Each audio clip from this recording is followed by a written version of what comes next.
¿Qué tal, compañeros? Buenas tardes. Nosotros somos el equipo 2 y vamos a presentar el tema de solidificación, siderurgia, metales no ferrosos. Nuestro equipo está integrado por Edmundo Vega, Vanessa Rendón, Cristian Hernández y su servidora Rocío Guerrero. A continuación plantearemos un poco acerca del tema de solidificación, mencionando algunas partes importantes, algunos temas y conceptos que nos van a ayudar a familiarizarnos con el tema para posteriormente poder abrir un debate acerca de los videos que encontramos en internet y gestionar o verificar si realmente todos los datos que encontramos en internet son verídicos o si congeniamos todos los integrantes o tenemos algún tipo de discusión.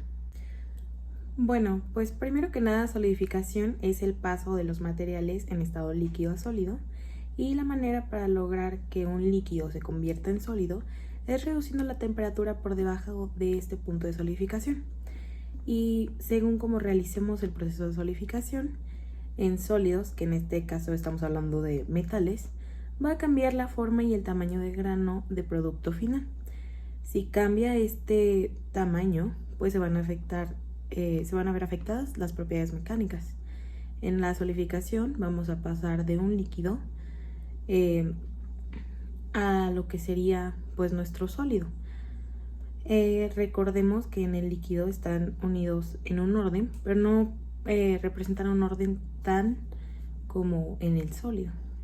En la clasificación de metales tenemos que saber que la solidificación lleva dos etapas, las cuales son etapa de nucleación y etapas de crecimiento. En nuestra etapa de nucleación va a ser un comienzo del cambio de estado de una región pequeña pero que ya es estable. La nucleación se puede dar tanto del líquido para formar un sólido como de un líquido para formar el gas. Podemos observar en la imagen que vamos a presentar en pantalla que tenemos unos pequeños núcleos de gas que están adheridos a un sustrato. En el caso que nos compete en este video, o en lo que pudimos haber investigado, vamos a cambiar del líquido a sólido. También tenemos lo que es la mecánica de la nucleación, la cual va a ocurrir en dos etapas. La primera es sólido a fase líquida, que se presenta en el primer indicio dentro de la fase líquida. Entonces podemos poner como un ejemplo la imagen que vamos a presentar en la pantalla, en la cual tenemos la partícula gris, que está con orillas amarillas. Sería nuestro primer núcleo de sólido que se puede presentar en nuestra fase líquida. Ese pequeño núcleo, para que no se pueda fundir, va a requerir una energía en la superficie, la cual va a ser el punto marcado de amarilla, el cual va a tener una energía suficiente, lo cual va a permitir que no se vuelva a fundir esa pequeña partícula. Entramos a la segunda fase, donde se comienza el crecimiento, y aquí observamos varias partículas, las cuales se empiezan a juntar y se forman lo que serían nuestros núcleos. Esto lo podemos observar en nuestra siguiente imagen aquí presentada. En este proceso de nucleación van a coexistir en el mismo sistema el líquido todavía fundido y estos pequeños núcleos de sólidos. Esto va a depender mucho de la velocidad en la que se formen estos núcleos, el tamaño y la forma de los granos en el sólido. Vamos a encontrar dos tipos de nucleación. La nucleación homogénea es la que se da al interior del líquido. Pero ¿cuándo se da la nucleación homogénea? Bueno, prácticamente se da cuando tenemos un líquido fundido y el primer indicio de un sólido será dentro del líquido. Eso quiere decir que el líquido fundido va a proporcionar por sí mismo los primeros átomos para formar el núcleo. Este tipo de núcleos se forman cuando la temperatura ha logrado disminuir por debajo de la temperatura de equilibrio, de la temperatura sólido líquido, o vaya, la temperatura de fusión. Pero para lograr esta nucleación homogénea se requiere de un elevado grado de subenfriamiento. ¿Esto qué quiere decir? Bueno, prácticamente quiere decir que tenemos que bajar el líquido a cierta temperatura para que se genere el primer núcleo, y además para que este núcleo se mantenga estable y no se vuelva a fundir. Esta partícula debe de alcanzar un tamaño específico que se le va a llamar tamaño crítico. Como pueden ver en la siguiente imagen, tenemos un pequeño núcleo que va a estar yendo y viniendo entre sólido y líquido y va a llegar un momento en el que logre formar con un núcleo similar y se va a empezar a formar un clúster. Este clúster puede ir y venir entre ser sólido y líquido en el momento en el que el clúster llega a un tamaño específico, que se le va a llamar núcleo crítico. En ese momento ya no va a volver a fundir y se va a producir entonces el sólido cristalino. También tenemos la nucleación heterogénea, pero esta, a diferencia de la anterior, va a llevarse a cabo sobre un sustrato, es decir, algo que ya está formado, que ya está en estado sólido. Normalmente se da sobre la superficie del recipiente. Por ejemplo, si nosotros tenemos algún recipiente que contiene líquido fundido, las paredes del recipiente pueden empezar a actuar desde ya como una superficie sólida, donde será más fácil sobre esta superficie que se empiece a generar la primera nucleación, ya que esta superficie normalmente va a ser una superficie más fría que el resto del metal fundido. Como ya comentamos, este tipo de nucleación se puede dar ya sea sobre la superficie del recipiente o se puede dar sobre alguna impureza que sea insoluble y que ya permanece sólida dentro del líquido fundido. Y es que como ya existe un agente de nucleación externo que no es el mismo compuesto del que está hecho el líquido, se va a requerir mucho menor energía para formar el núcleo estable, el núcleo crítico y por lo tanto el de la nucleación heterogénea. El tamaño del radio crítico de la partícula es menor al de la nucleación homogénea y es por esto que la nucleación heterogénea se requiere un menor subenfriamiento para producir este núcleo. Pero bueno, ya mencionamos mucho sobre la nucleación y primero hay que explicar qué es un núcleo. El núcleo es, ¿cómo explicarlo? Es un conjunto de átomos que ha sobrepasado un nivel de energía y que les permite ya mantenerse como un sólido ordenado dentro de un líquido y solo se puede mantener unido cuando se logra un cierto tamaño. Cuando tenemos partículas que apenas se están uniendo, se va a denominar embrión y cuando el embrión logra tener un tamaño crítico, entonces ahí ya se le va a llamar núcleo. Hola, ¿qué tal? Buenas noches, profesor y compañeros. Mi nombre es Cristian Martínez Hernández. Voy a continuar con la explicación. Bueno, cuando el sólido se forma, se crea una interfaz que separa el sólido del líquido, como lo veíamos en el rombo de la imagen anterior. Esta superficie asocia un incremento de energía para poderse desarrollar. Para poderse desarrollar esta superficie. Y también se requiere un incremento en la energía, que será el cambio total de la energía producida al formarse. El sólido va a ser la suma de la energía libre volumétrica por el tamaño de esta partícula y el incremento de la energía libre superficial para formar esta nueva superficie. Por lo tanto, la energía libre volumétrica va a tener un término relacionado con el volumen y con la energía libre superficial, y esta va a ser definida por la letra sigma.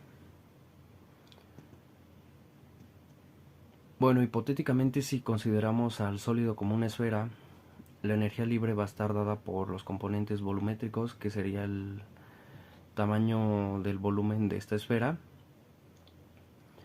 y la superficial, que es el área superficial del sólido. En este caso, el cambio total en energía libre va a depender del tamaño del sólido y de cómo va creciendo esta pequeña partícula llamada embrión. Para comprender esta ecuación vamos a imaginar este sólido como una esfera.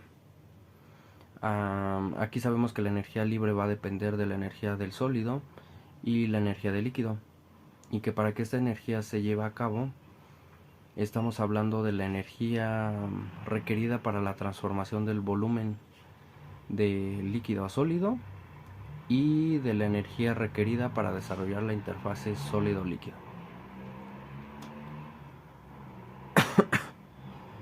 Como lo podemos identificar en la primera parte de la ecuación, que va a estar apareciendo en esta parte de la pantalla.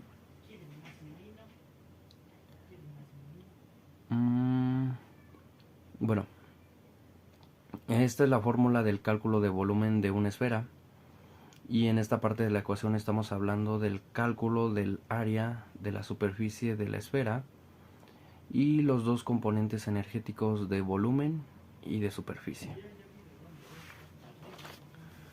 Bueno, sin más que decir, a continuación mi compañera va a continuar con la explicación. Muchas gracias.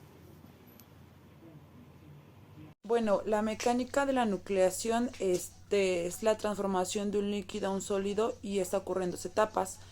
La primera es una nucleación de la fase sólida y la fase líquida, que está presente en el primer indicio de la fase sólida dentro de una fase líquida. Y la segunda fase de la nucleación es cuando se empieza el crecimiento y entonces hay varias partículas que se van a ir uniendo poco a poco y esto va a ir formando pues los núcleos. El proceso de nucleación pues van a coexistir en el mismo sistema el líquido que está todavía fundido y los pequeños núcleos de sólidos. Y esto va a depender mucho de la velocidad en que se formen estos núcleos, el tamaño y la forma de los granos en el sólido que nos quede finalmente. Vamos a tener 2 tipos de nucleación, que es la nucleación homogénea y es la que se da en el interior de un líquido. Y esta se da cuando tenemos un líquido fundido y el primer indicio de un sólido se va a dar dentro del líquido. Esto quiere decir que el líquido que está fundido va a proporcionar por sí mismo los primeros átomos para poder formar el núcleo. Estos núcleos se forman cuando la temperatura ha logrado disminuir por debajo de la temperatura de equilibrio del sólido líquido, que es la temperatura de fusión. Pero para lograr esta nucleación homogénea, pues se requiere un alto grado de subenfriamiento para que pues aquí se forme pues nuestro primer núcleo. Y para que este se mantenga estable y no se vuelva a fundir, esta partícula debe de alcanzar un tamaño específico que es el tamaño crítico. También tenemos lo que es la nucleación heterogénea. Y esta diferencia de la anterior va a llevarse a cabo sobre un sustrato, es decir, sobre algo que ya es sólido. Normalmente se da sobre la superficie del recipiente, ya que, en este recipiente que contiene el líquido fundido, pues las paredes del recipiente pueden ya actuar como una superficie sólida, donde va a ser más fácil que sobre esa superficie se empiece a generar la primera nucleación, ya que esa superficie pues normalmente es una superficie más fría que el resto del metal fundido. Este tipo de nucleación se da sobre, como les comento, la superficie del recipiente o sobre alguna impureza que llegue a ser insoluble, pero que ésta llegue a permanecer sólida sobre el líquido fundido. Y como ya existe un agente de nucleación externa que no es el mismo componente del que está hecho el líquido, pues se va a requerir muchísimo más energía para que se forme esta nucleación. Y en este caso el tamaño del radio crítico de la partícula debe de ser menor que en caso de la nucleación homogénea. Aquí pues se requiere un menor subenfriamiento para que se genere la zona estable. Voy a hablar sobre un video titulado Solidificación de metales puros y aleaciones. Este es un video corto y conciso, sin embargo, la primera observación que puedo hacer para este video es sobre un dato que considero falso, erróneo, porque habla sobre cómo fabricar una espada y se entiende que no conozca el proceso porque a lo mejor la persona que hizo este video no tiene conocimiento sobre procesos metalúrgicos. Pero menciona que una espada puede fabricarse por proceso de moldeo y me parece importante destacar que una espada que tenga como finalidad ser usada no puede ser hecha por este método. Podría replicarse una espada y ser meramente ornamental, pero no tendría aplicación real. Por otra parte, la explicación sobre la solidificación en molde me parece correcta, parece adecuada, y creo que personas que no cuenten con información base podrían entender cómo funciona el fenómeno de la solidificación. Pero hay otra observación que me parece importante señalar para no confundir a la gente que desea iniciarse en este tema, que es la solidificación. Y es que menciona que las aleaciones, como si se tratara de todas las aleaciones en general, solidifican con crecimientos dendríticos, lo cual sabemos que no es cierto, ¿no? Depende de la aleación, de las condiciones con las que se esté tratando el proceso, de la composición y de otros factores como difusión preferencial. Además de estos puntos, agrega gráficas que no explica. Entonces, en resumen, me parece un buen video, pero creo que puede ser más detallado sobre cómo cambia este proceso y cómo controlan las temperaturas para este fenómeno. Bueno, en este caso, como ya sabemos, la solidificación se va a producir cuando vertemos el metal líquido en el molde, que generalmente va a ser de arena. Esta solidificación o este proceso de solidificación va a comenzar en las paredes del molde. Va a comenzar en las paredes del molde y porque el molde está a temperatura ambiente y el metal líquido pues está a varios grados Celsius. Se van a empezar a crear cristales casi perfectos en la forma en este caso del molde que estamos creando, y van formando una especie de estructura a la cual se va a llamar núcleo de solidificación. Después de que se forman estos cristales, podemos ver que empieza a ocurrir una diferente especie de cristales de solidificación, a los que se les va a llamar cristales columnares. Estos cristales son mucho más alargados de los que hay en el núcleo y siempre ocurren en posición perpendicular a la frontera con el molde. También es muy importante que notemos o que sepamos que este proceso de solidificación se lleva a cabo a temperatura que se mantiene constante. Y nosotros, en vez de realizarla de un material puro, quisiéramos hacerla con alguna aleación como es el titanio. El proceso de solidificación de esta aleación, al igual que en la del metal puro, va a empezar por los bordes del molde, pero alrededor de dichos bordes se van a ir formando cristales, al igual que pues en la solidificación pura, pero la diferencia es que los cristales que se van a formar en una aleación tienen la forma particular de ser un cristal dendrítico. Ese cristal dendrítico va a cambiar las propiedades finales del material utilizado o de la aleación que sea, y va a aplicar básicamente lo mismo. La particularidad más importante para que se comprenda este fenómeno es que debe de tener una diferencia de temperatura. El conocimiento de esto es fundamental para determinar las características de este material. Así como lo podemos ver en el video que mostramos de la espada, bueno, existen muchos factores que mencionan en tal video, algunos que coincidimos, algunos que no tanto, pero sí tenemos que tener en cuenta que el material está relacionado tanto en los tratamientos térmicos o algún tipo de trabajo mecánico. También tenemos que tener en cuenta que durante la solidificación la estructura cambia de sólida a una estructura cristalina, debido a que, bueno, pues los metales y aleaciones en algún momento de la transformación van a pasar a un estado líquido.